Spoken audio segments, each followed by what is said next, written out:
প্রাকৃতিক দৃশ্য কত সুন্দর, সবুজে ঘেরা।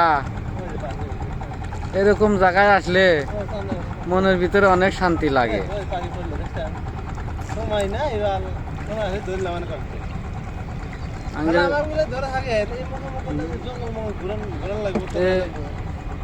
দেখেন এই যে বেড়জাল দিয়া দুইখান নৌকা দিয়া বেড়জালটা মাছ মারতেছে। এখন মানুষের খুব শান্তি হয়ে গেছে, আর বেড়জাল টানা লাগে না, নৌকা দিয়েই টানে।